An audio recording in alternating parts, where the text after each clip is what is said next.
Hello, everybody, and welcome to Tip of the Ice-Burgh Live, your home for Pittsburgh Penguins news and analysis.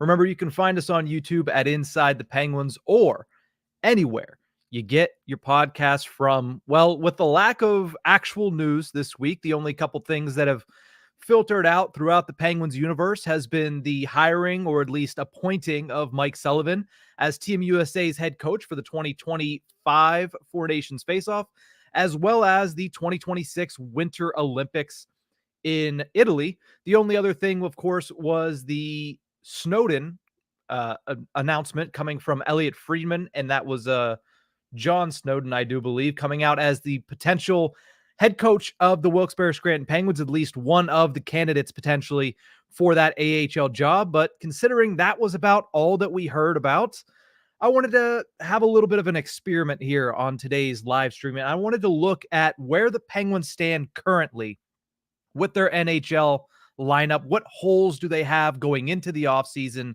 And really, what areas can they look to upgrade? Because in my opinion, when we look at it here in a second, and thanks to everybody who's tuning in live on YouTube at Inside the Penguins, when we look at it here in a second, it's more of Penguins needing to upgrade positions than it is needing to fill holes. And I'll pull it up here in just a second. Let me go through this process real quick.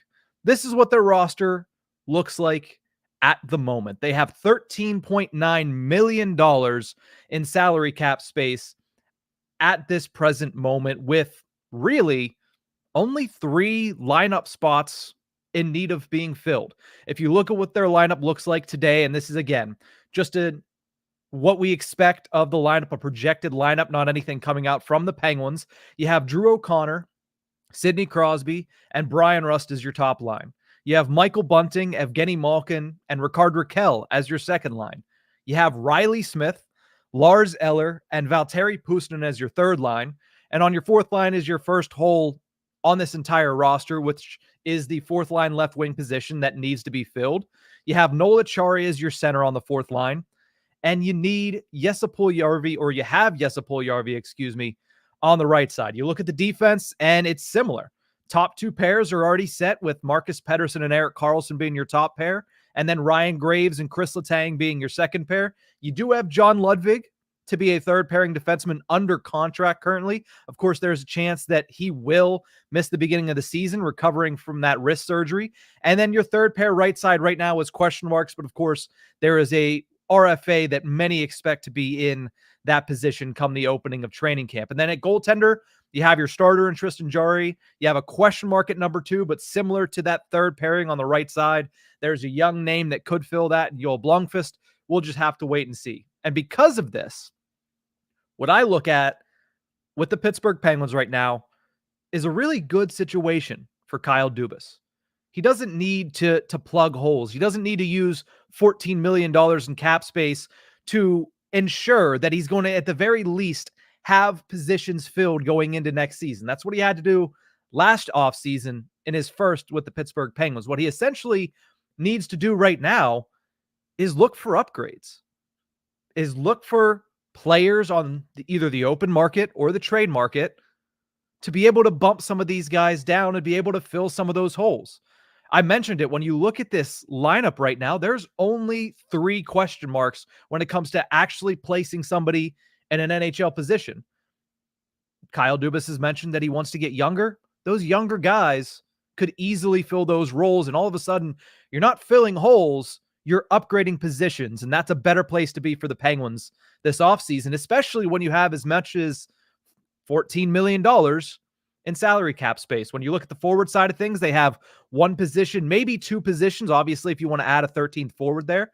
Young guys like Ville Koivunen, Vasily Ponomarev, Sam Poulin, they're all under contract, and they're all going to get an opportunity, presumably, to get into this lineup. So that hole is filled and in need of just upgrades. You have on the defensive side, P.O. Joseph, who's a restricted free agent. Team has some control over what happens with that. Jack St. Ivany, who is presumed to be that third pairing right side to fill out that question mark there. And then I mentioned Ryan Shea as well, a guy that was really good on the third pair for the Pittsburgh Penguins down the stretch alongside Jack St. Ivany that could fill out your third pairing and even put John Ludwig is whether he be injured or healthy, as your seventh defenseman going into next season.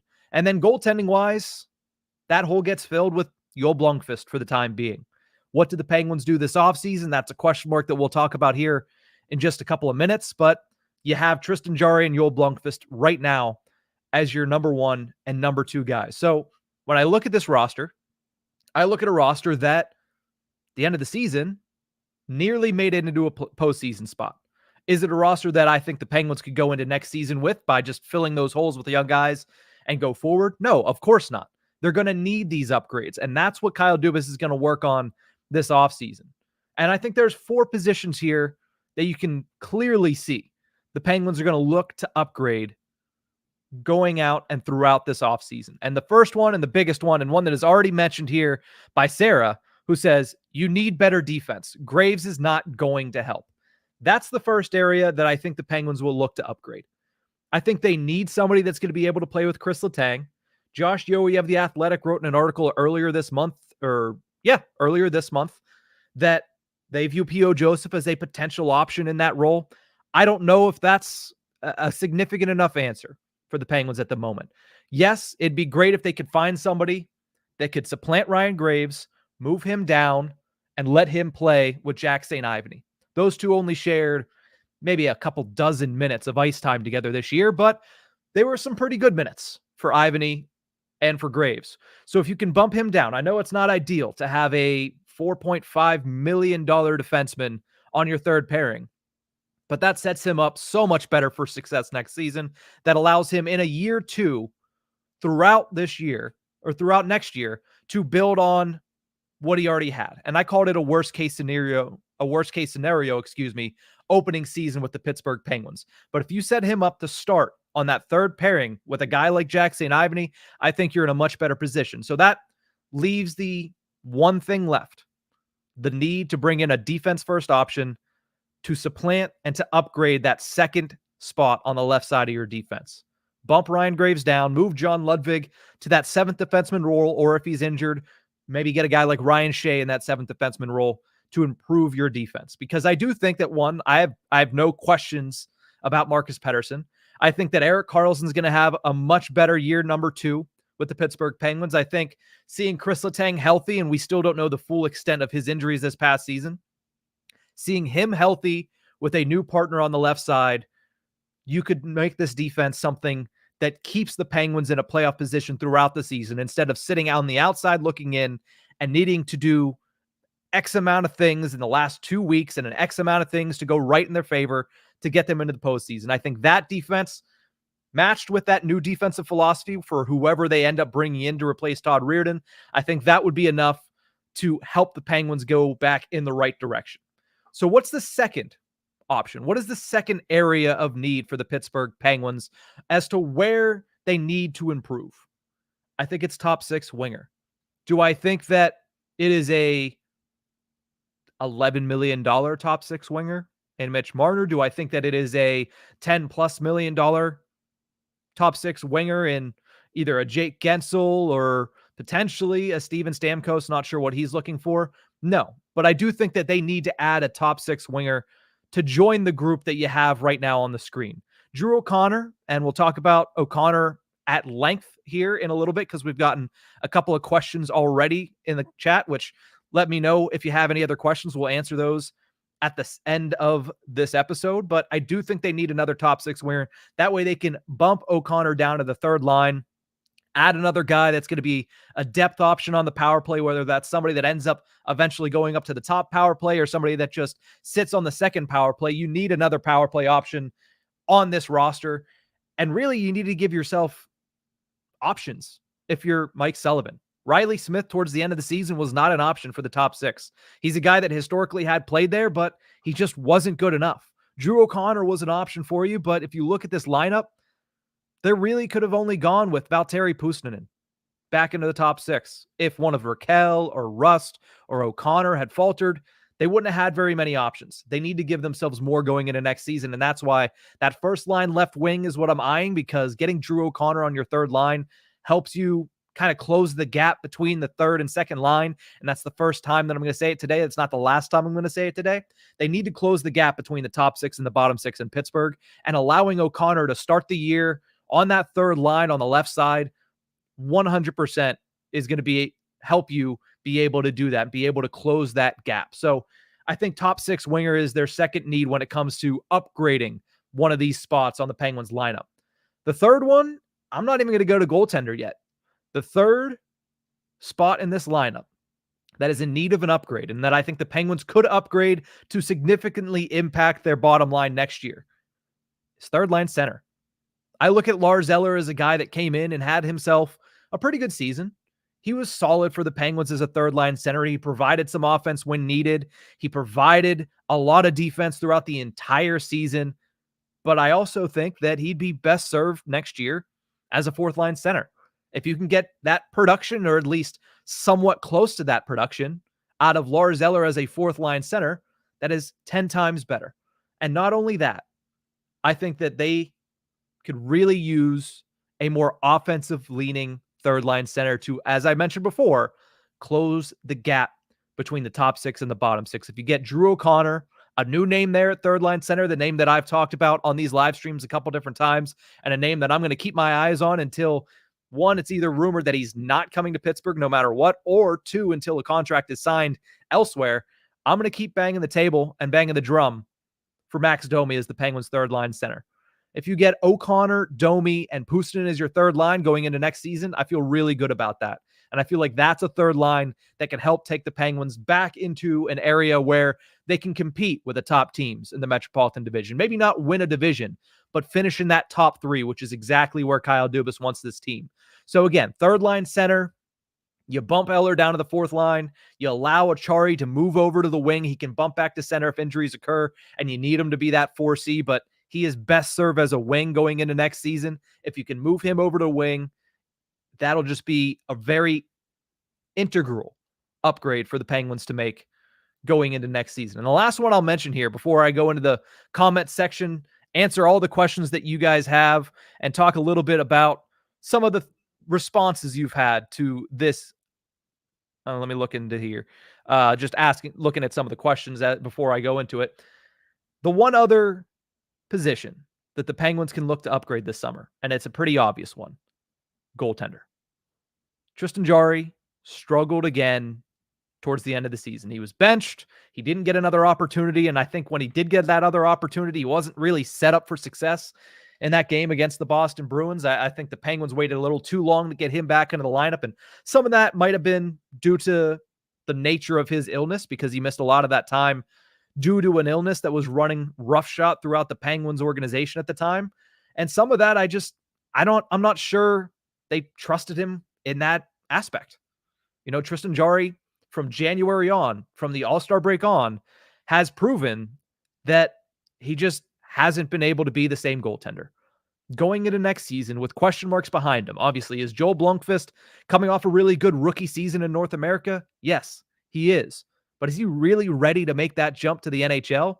I don't know that. The Penguins probably have a better idea of whether or not he's able to, but I think you'd be better off not rushing the kid, letting the kid start at Wilkes-Barre Scranton, and seeing if he continues to put up similar results in which he gets that opportunity to start a couple of games at the NHL level. Outside of that, you have Tristan Jarry and nobody else on the roster right now. Alex Nedeljkovic was really good for the Penguins this season. I'm not exactly sure if he's going to come back. He's going to be an unrestricted free agent this summer. He certainly earned another contract in Pittsburgh, but he might earn an opportunity to be a starter elsewhere.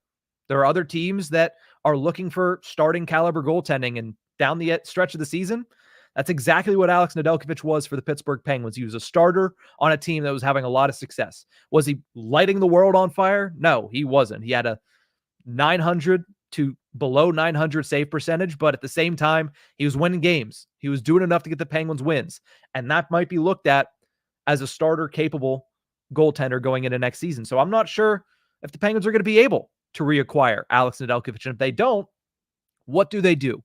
Do they get an upgrade and trade away Tristan Jarry? I think that's certainly something that could be on the table. The question that I have here is, who takes Tristan Jarry? Some people have thrown out, maybe Edmonton. You look at what they've had to go through this postseason. Stuart Skinner has been at an 880 clip this season and last season during the playoffs. Do they want to bring a guy from British Columbia over to the West Coast and trade for him? I'm not exactly sure that's the direction that they would go, especially considering Stuart Skinner, whether or not he's been good or not, has gotten them to the Western Conference Finals.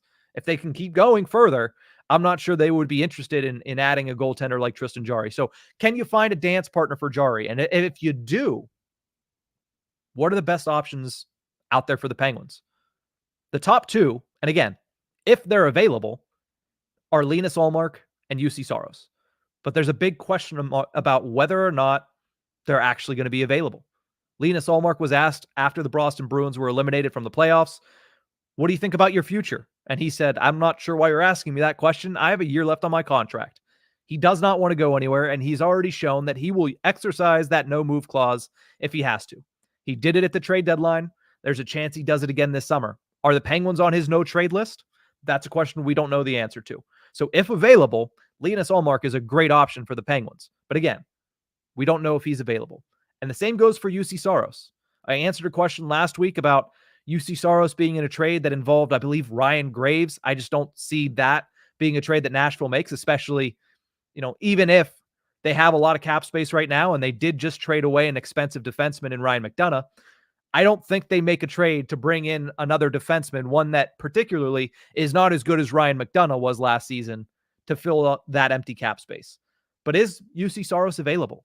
At what point do they trade away one of the better goaltenders in the league, who is Saros, for a young guy that's 21 years old and Yaroslav Askarov? I don't know if that's going to be this season. I don't know if that's going to be this offseason. So the question becomes, is he going to be available? If he is, he's 100% an upgrade over Tristan Jarry, but there's just too many ifs in that scenario. We're too many moves away from that becoming a reality for me to actually look at it as likely, because you would have to, one, get rid of Jarry, and two, you'd have to go out there and you'd have to acquire, which it would be a very steep acquisition cost, but you'd have to acquire a guy in UC Saros that I think is going to go for a king's ransom this season. If, again, big if, he ends up being available. So those are the four positions. Whenever I look at this roster, they don't have holes to fill, but they have upgrades that they could make. And I think that's a solid position for Kyle Dubas to be in going into this offseason. He has some players that, you can rely on a bounce back potentially from a Rickard Rakell. We've seen that in his career. You can rely on a full season of Michael Bunting and Evgeny Malkin to bear fruitful results. We saw it in the last 20-some games of the season. You would expect that ends up happening again next season.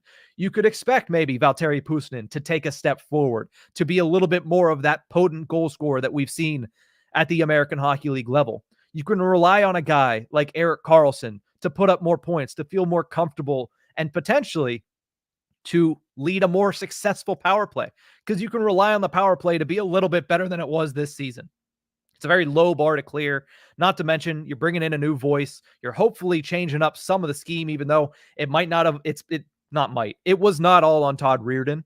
He was clearly the scapegoat, but you would expect that it's going to be better next season. You would expect that they're going to figure something out going into next season. So the four areas that they need to upgrade: top four on defense, and I think that one's glaring. Ryan Graves, bounce to the bottom pairing would be best case scenario for next season if nobody takes him, which I'm not sure anybody will. Top six winger, all things considered, you look at this top six, it's not a bad one. We'll talk about Drew O'Connor in a second, because that was a question that came in early during this live stream, but I like Drew O'Connor as a top six winger. Is he a guy that I think would be better served in the bottom six? Yes, and I think that's why that's so high on this list of potential upgrades. Third line center is the next one. I have Lars Eller as a solid third line center for the Penguins, but I have him as an even better fourth line center, getting those better matchups and bringing some offense from that position on the fourth line, which they didn't get much of with Noel Acciari this past season. And that unlocks a little bit of an offensive side to Noel Acciari as well. He creates more whenever he's on the wing, and I think that's something that the Penguins could take advantage of. And then starting goaltender. And the reason it's down there at 4 is because I'm just not sure who takes Tristan Jarry. Again, there might be a market for him, but as of right now, with that many years remaining on that contract, with the season that he had this past season and the year he had previously, coming off of a hip surgery and a hip injury. I'm just not sure how likely it is that they end up being able to upgrade that position. But with $14 million in cap space, I think there's some very good chances for the Penguins and Kyle Dubas to go out there and make that upgrade. Let me switch back over here to the main feed as we get ready to look at some of these questions here. Thank you to everybody tuned in at the live stream. Let me go right back up to the top and have an answer for Football Goat CR7. Says, what do you think Drew O'Connor's next contract will be if he plays very well? If he repeats this past season, I think his contract goes up to somewhere around what you see. I'm trying to think of contract comparables, but I think that he could make something around $3 million if he goes out and puts up a 20 goal season next year. But again, we're far removed from that. He's coming off of one really good year. I'm not sure whether or not the Penguins are going to look to extend him next season. They didn't make any contract extensions this past season mid-year. The only contract that they really signed that was of any significance was Jesse Puljujarvi getting a 2-year deal, but that was because they had to sign him in general. I'm not sure whether or not they'll sign him mid-season or wait to see how he performs next year, but he's certainly going to earn an upgrade and a pay raise over what he's been making if he plays like that. I think around $3 million is something that you could see him looking for, something around what Evan Rodriguez signed for this past offseason with the Florida Panthers, looking for something closer to that, but maybe even a bridge deal because he's still at the age where he could try to get a bridge deal, make the money he can, perform well again, and then sign that big contract in his late 20s. Braden asks, although O'Connor looked good on the first line, he isn't a full-time top winger in my eyes. Could the Penguins trade for a guy like Nikolai Ehlers to fill that role and add another solid winger? Ehlers is an interesting name because he's somebody that, I thought was thought of in a very high light around the league, but this year, it seemed like he kind of faded into the back on a really good team in the Winnipeg Jets. Let me try to bring up here what his contract is just to make sure I'm not talking out of the side of my mouth about this guy. Trying to bring it up here. It's not giving me any luck, but I do like Nikolai Ehlers, especially whenever there was some rumors coming out last week that he might be on the move. I think that he's a player that would certainly add and fit as one of those guys that come into the Penguins and knocks everybody down a peg. 1 year left at $6 million for Nikolai Ehlers, somebody that can play the right side and the left side. So you know that Mike Sullivan loves that. 28 years old and coming off a year where he scored 25 goals and 61 points. So the acquisition cost for him is probably going to be fairly high. I'm not sure if it would include a first-round pick, but again, you have to see what Kevin Cheveldayoff and the Winnipeg Jets are looking for to trade him. But I think that he's certainly a guy that I would like to fill that role. Where he lands on my list, probably above a guy like Steven Stamkos, because you're getting him a little bit younger. You might be able to bake in an extension there to get him through the last remaining years of his 20s and maybe his early 30s. And I think he's a guy that is a bona fide goal scorer. He's somebody that brings in that top end talent. And like I mentioned earlier, and like you mentioned here, being able to move Drew O'Connor down to the third line, if need be, is a really good spot for the Penguins to be in. And Nikolai Ehlers is somebody that does that. So I like that one a lot. Let's look at some of these other questions here. Jean-Claude Von Don says, interesting to see how Bros and Jaeger will develop. That is going to be a fun storyline to keep an eye on, both of them winning championships this year. Tristan Bros winning the NCAA championship with the University of Denver, and then immediately after that, signing his 3-year ELC with the Pittsburgh Penguins and making his professional debut on a tryout contract with the Wilkes-Barre Scranton Penguins of the AHL. Meanwhile, Braden Jaeger is currently gearing up for a Memorial Cup run to see if he can take Moose Jaw to their first Memorial Cup championship.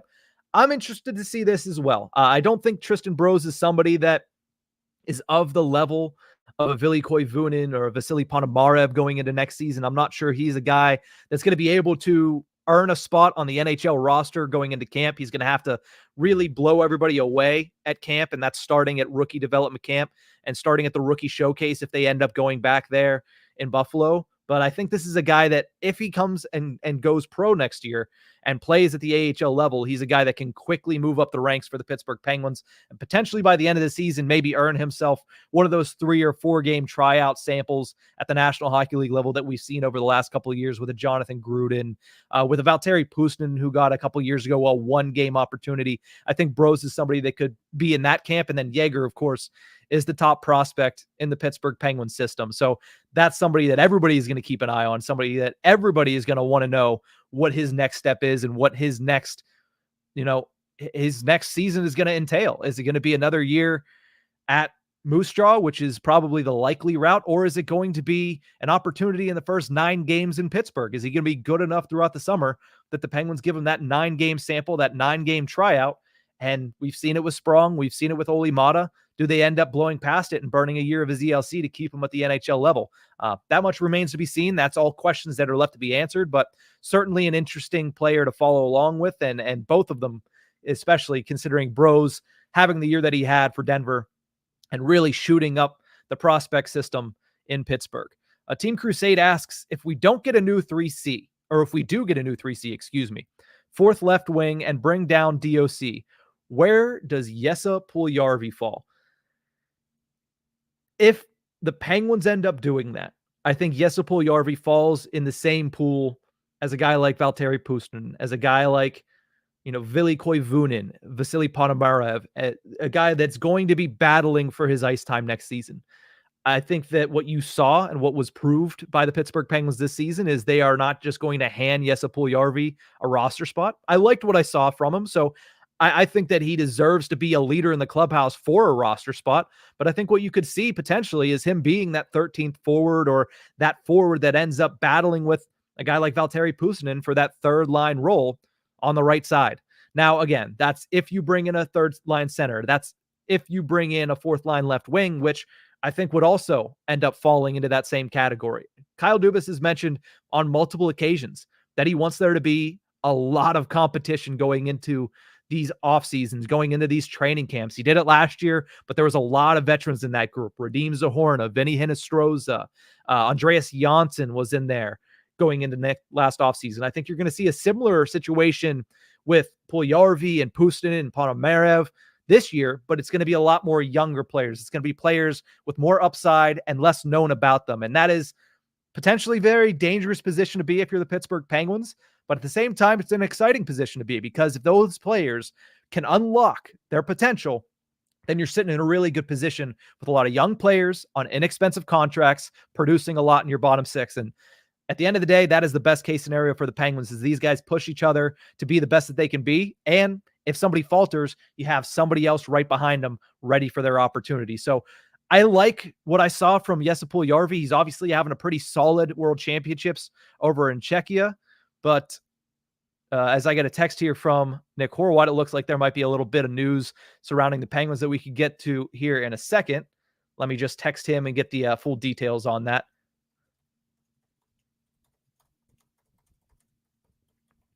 But I do like what I've seen out of Jesse Puljujärvi, and I do think he deserves an opportunity to battle for that bottom 6 positioning, whether that's on the 3rd line or whether that's on the 4th line. But I thought he was really good this year. I think he's a really nice big body in the bottom 6 that brings some forechecking that Mike Sullivan likes to see. I'm just not sure how the organization views him, because he took a lot of healthy scratches at the end of the year that I was a little surprised about.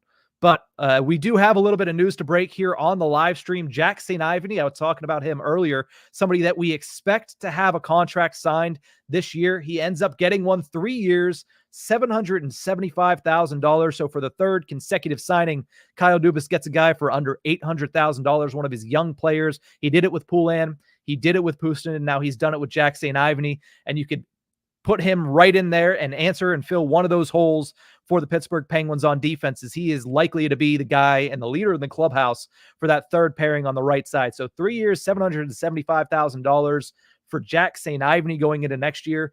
Another tidy piece of business for the Pittsburgh Penguins. I mean, that's what Kyle Dubas has done so far this offseason. Obviously, the biggest news that he has made is letting go or relieving of their duties of Todd Reirden, but the contracts that he signed, Sam Poulin, 2 years, under $800,000.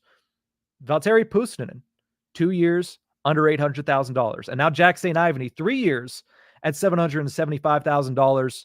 Very tidy piece of business there from Kyle Dubas. I love the deal. And I didn't expect there to be really anything massive coming from that deal. And you expected that deal to get done, but to get him for 3 years at that price, somebody that you're hoping can carry over what he did at the end of last season, you got a pretty good piece on your right side to but to support both Erik Karlsson and Chris Letang. But let's answer some more questions here. Brett Pesce, I believe, is a UFA. Not sure if he's a right shot defenseman or a left shot defenseman, but he'll most likely be finding a new team.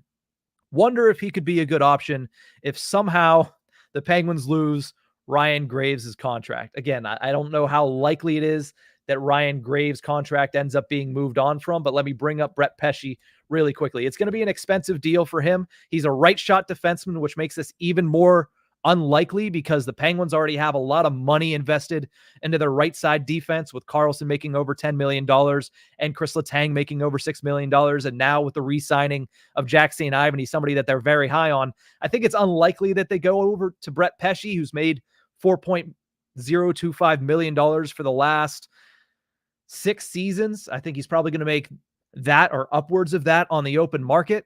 He's a good option. He's a good name, but I just don't think it fits with the Pittsburgh Penguins, especially with the news from a couple of minutes ago of the re-signing of a guy like Jack St. Ivany. Let's scroll down through and talk a little bit more about some of these other ones. And Team Crusade says Nikita Zadorov, perfect for us. Absolutely perfect. I liked everything about Nikita Zadorov's playoffs this year. But at the same time, I think what the Penguins would like to see is a guy in Owen Pickering eventually turn into a Nikita Zadorov. He has the size. He needs to fill out a little bit more. Talked about him on Monday, but I think they'd like to see him turn into a potential Nikita Zadorov, get a little bit more physical, get a little bit better in the net front. He has the offensive ability. He has great skating ability with a big frame. They would love to see him turn into that in the next 2 or 3 years. That's up to the development of a guy like Owen Pickering. I loved Zadorov, but I don't think that they would sign him long-term, knowing that that's what they want out of a guy in Owen Pickering. Let me scroll down through and get some more here. Hippie asks, where's Ned? I think signing with somebody else. I think he's signing with somebody else. I think he's going to end up being a starting goaltender or 1A or 1B in some other organization. I just don't think that he's going to end up coming back to the Pittsburgh Penguins. It'd be nice if he did. Honestly, I think he should be an option for the Penguins, but I think he wants a little bit more than what the Penguins are willing to offer. I think he wants to be a starter, and I just don't see them bringing him back to be that type of player. Mary says, if Jari goes to Utah, he could pull a Sprong and grow. Daniel Sprong has turned into a nice professional. He was potentially not given enough of a shot in Pittsburgh, and that's simply because he's not a Mike Sullivan player. He doesn't like to play defense. He did turn into a guy that could be a reliable bottom 6 guy, a reliable bottom 6 scorer, but I'm not sure it would be a similar situation. The Penguins have given Jari countless opportunities at this point, and he's lost his net on countless opportunities at this point, whether that be due to injury, which has been a lingering issue with him, or whether that be due to the fact that he doesn't perform well past January 1st. So I don't think it would be the same. I think you could definitely say they gave up on Daniel Sprong more than they would be giving up on Tristan Jarry, especially after giving him that contract. But at the same time, I don't think Utah would be an option either. I think they like their goaltenders as is. Peter wants to know, do you think there's a realistic shot that Tristan Brose makes the NHL roster this season?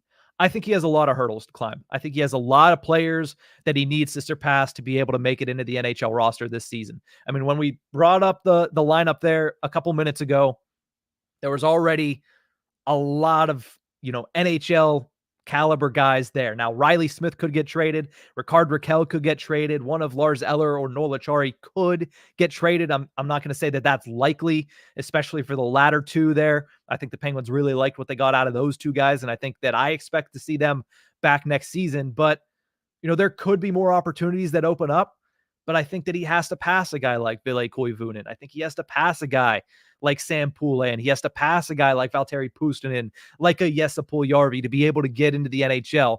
And I think that it's more likely that the following year he's able to crack through and get an opportunity. But that's not to say that he couldn't. If he goes and starts the season at the AHL level and he performs very well at the AHL level, the Penguins have shown over the last couple of years that they will take the hot hand, no matter who that is. Jonathan Gruden got a couple opportunities because he was the hot hand. That's why they brought up Radim Zohorna again at the end of the season, because he was scoring in bunches down at the American Hockey League level, and they just wanted to ride that train. They wanted to give him an opportunity to carry that momentum into the National Hockey League and give him a little bit of depth scoring. Now, it didn't work in that instance, but if Bros does something similar, I'm not going to shut down the possibility that he gets an opportunity to play a little bit at the National Hockey League level. I'm going to say it's unlikely simply because of the amount of names ahead of him that he's going to have to surpass, the amount of names ahead of him on the depth chart in the organization that he's going to have to surpass to be able to get that opportunity. Jean-Claude Von Don says, should the Penguins re-sign Jeff Carter 1 year, 77 Bud Lights? It seems like Jeff Carter is done with the National Hockey League. It seems like he went out the way he wanted to go out. He scored a goal assisted by Sidney Crosby, a tap in his last career game. He got all of the pomp and circumstance from Long Island. I don't think Jeff Carter is coming back to the NHL. Now, does he come back to the organization in a official capacity at the organizational level, at the front office level? That remains to be seen. He said at his end of season presser that he just wants to be a dad for a little bit. So I wouldn't rule it out for maybe a year or two down the road if he ends up wanting to get back into hockey in some way, shape, or form. I think Kyle Dubas would do that for former Sault Ste. Marie Greyhound. And I think we've seen in the history that Kyle Dubas likes to bring former players into his organization. Trevor Daley, Amanda Kessel, Jason Spezza, just a couple of examples. Looking at some of these other questions here. How about a guy like Tony DeAngelo, asks Braden. We need more players that are frustrating to play against. I like where your head's at with that second part. I'm not exactly sure if the Penguins are interested in bringing in a player like DeAngelo on the ice, a player that is a lot of offense, not a lot of defense. They have that. That's Erik Karlsson. They have that at times. That's Chris Letang. They have a lot of offense on their back end. Ryan Graves, believe it or not, is pretty good with the puck on his stick in the offensive zone. He's good at getting shots on goal. That's all he's good at this season. He was good at shooting the puck from the point. And when he's at his best, he's actually effective. So I think that you see him as the puck-moving defenseman on the third pairing with a guy like Jack St. Ivany. I think you see, obviously, Erik Karlsson and Chris Letang as the puck-moving guys on the top four. And I think you need to focus a little bit more on defense if you're the Penguins this offseason. Tony DeAngelo doesn't quite bring that. But I agree with the frustrating to play against thing. I think you got that with Michael Bunting. I think the name that I mentioned earlier in Max Domi is a perfect example of that. I think Drew O'Connor could add a little bit of that into his repertoire going into next season. I think the Penguins need more of that in general. I just don't think adding it in a guy like Tony DeAngelo is exactly the right move for them to make. Wyatt wants to know, I know that the Penguins have been linked to Arthur Kaliev and the Kings could use Jari. That's true. And supposedly expressed interest in Smith. Any chance at all they trade Byfield? If you would have asked me before last season, I would have said maybe there's a chance. But after this past season that he's had, I think the LA Kings are all the way in on Quentin Byfield, and they should be. He had himself a really stellar season. They'd be more interested in trading a guy like P.L. Dubois, who, before anybody asks, I don't think is a fit with the Pittsburgh Penguins. But I think they definitely look to trade Arthur Kaliev. I think it would be a similar situation. We talked about Daniel Sprong not fitting the Mike Sullivan mold as a player. Arthur Kaliev gives me some hints that he would follow that same aspect as not necessarily being Mike Sullivan's favorite type of player. All offense, not very much on the defensive side of things. I'm not exactly sure if the Penguins would be in on something like that. And as far as Jari to the Kings, they made it to the postseason, but their goaltending has been an issue for years now. Really, since they kind of moved away from Jonathan Quick as their no doubt starting goaltender, they've kind of struggled to find a good balance there in net. Jari to LA is interesting. I'm not sure how that trade would work out as far as the salary cap is considered, but I would think if Jari is going to be on the move, LA is going to be one of the teams that is going to be calling, at least to see what they can do. But at the end of the day, Byfield off the table to answer that part of your question, Wyatt. Arthur Kaliev intrigues me a little bit. I don't know how much he would fit, and that's the reason that the LA Kings might be moving on from him just because he doesn't fit what that head coach wants to see from that position on their lineup. But maybe he comes to Pittsburgh and maybe he turns into a little bit better of a defensive force and he can really highlight that offensive side of his game. Jack St. Ivany, Jean-Claude Von Don throws out Malkin traded. That won't happen, fortunately. Everybody has been talking about the need to trade Evgeny Malkin, and I know Jean-Claude Von Don might be joking, but there have been people that have been seriously commenting that the Penguins need to move on from Evgeny Malkin. It's just not going to happen. It's not worth giving more than 2 minutes of breath for. It's not something that you're going to see, definitely not this offseason, but certainly not anytime soon.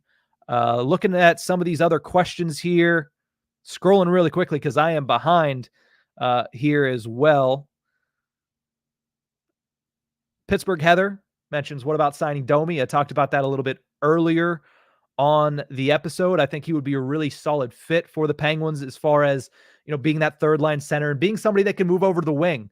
I talked about this last week on the live stream. Why I like Domi so much is he comes in, he is your third line center on day one. He gives you that depth. He gives you a little bit of offense in the bottom six.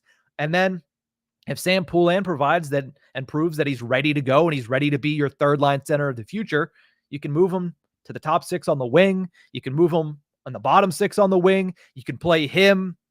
I'm trying to think of the sides here. I think Domi plays both sides, but you can play him, Bunting, and Malkin together. That would be a line that would terrorize opponents.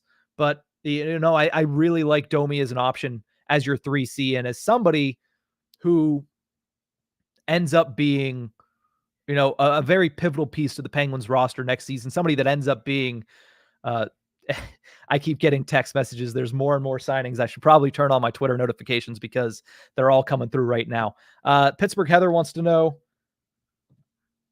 what about a guy like Shane Gostisbehere or Brendan Dillon if they can move out the Graves contract? All of these are a lot of if they can move out the Graves contract. Shane Gostisbehere to me has similar issues. Not similar issues, but there's a similar issue with the Penguins going out and getting a guy like Shane Gostisbehere as there was getting a guy like Tony DeAngelo. You already have a lot of offensive defensemen on your back end. If you move out Graves, sure, you might be able to bring him in on the third pairing, but that's asking a lot of Jack St. Ivany to really make up ground for a guy in Shane Gostisbehere who is all gas, no brakes. And that is entertaining as it can get. But at the same time, I just don't think that he fits what the Penguins need. Brendan Dillon would be interesting. He obviously brings that sandpaper. He brings a little bit more of that net front presence, but I'm not sure the Penguins, again, you said if they can move out the Graves contract, have a little bit more space to maneuver. His last contract, Brendan Dillon's, was $3.9 million. He's probably going to look for something around the same at the age of 33. He might take a pay cut, but at the same time, this is his last chance to really cash in on a deal. It's probably going to be something around $2.75 million for Brendan Dillon. Who knows how long the term is. And that, of course, has something to do with how much money they're going to make on their average annual value. But, I don't hate Brendan Dillon as an option. I think the one thing I'd have to look into more of is how he is as a defensive defenseman. Obviously, he's big. Obviously, he can clear out the net front. Obviously, he's physical. Obviously, he's willing to drop the gloves, which the Penguins need more of. But at the same time, how is he as a stay-at-home type guy to potentially move up and down the lineup if you need him to? Last little scroll here. See if there's anybody else. Yes, by the way, Trevor Daly, Hippie PP, asks, is Trevor Daly still with the Penguins organization? He is. He's in the front office, I believe, as technically an assistant general manager. I'd have to double check that, but I think that's what he was promoted to last offseason when Kyle Dubas moved in. Pittsburgh Heather also says Jason Zucker and Brandon Tanev. Two names that are interesting. I know a lot of people don't want the Penguins to, looking here at some of these other options, other questions here. But Pittsburgh Heather says Zucker and Tanev. A lot of people don't want the Penguins to move on and get former players and bring former players back. I got that message crystal clear when we talked about Evan Rodriguez and Brandon Tanev last week.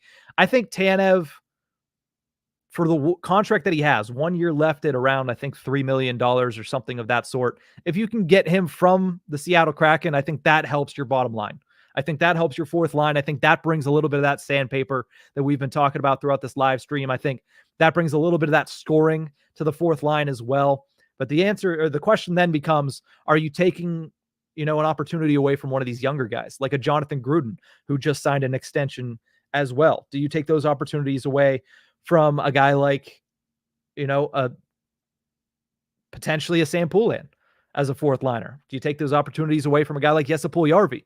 And at what point is he that much better than giving a young guy an opportunity, or giving a guy that's established in Puljujärvi that same opportunity? I like him though. As Zucker, I like a little bit less. Obviously, enjoy Jason Zucker in Pittsburgh, don't get me wrong, but I'm not sure that would be the best course of action for the Penguins, is to go back into that well, unless he comes back on a much cheaper deal and is able to be your bottom six player, start as a third pairing guy. And if there's injuries, he can play on that top six. He looked good with Crosby. He looked good with Malkin last season when he had his best year in Pittsburgh, or 2 seasons ago, I should say.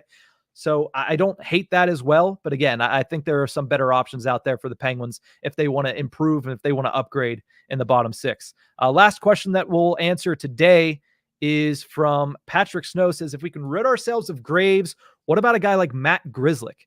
Not exactly grit, but a good puck mover and certainly an upgrade. And I agree with you. I think that is certainly an upgrade for the top 4 on defense. The question I have about Matt Grzelcyk is, can he stay healthy? Right? That's been the biggest, issue with Matt Grzelcyk, is his health. If he can stay healthy, I like him as a potential option. But if he can't, that becomes, another issue, because you're going to be paying him, and not an insignificant amount of money, to come in here and be an injured player. I mean, he struggled with injuries in Boston. I'm not exactly sure what his current status is with his health, but I would like him over Ryan Graves. But again, this is all these questions starting with, if we can rid ourselves of Ryan Graves. I'm not sure you'd be able to rid yourself of Ryan Graves this summer. I'm not sure the Penguins are going to be able to rid themselves of a guy like Ryan Graves this summer. But that's going to do it for this episode of Tip of the Ice-Burgh Live. Thank you to everybody that tuned in live and reacted live to the signing of Jack St. Ivany, the signing of Jonathan Gruden as well. And it looks like they also signed a defenseman, Philip Kral, to a 1-year deal. So Kyle Dubas waiting for me to go live and then signing a bunch of contracts. Gotta love that one. But that's going to do it for this episode of Tip of the Ice-Burgh Live. Remember, you can find us on YouTube at Inside the Penguins, or anywhere you get your podcast from. We'll see you guys next time.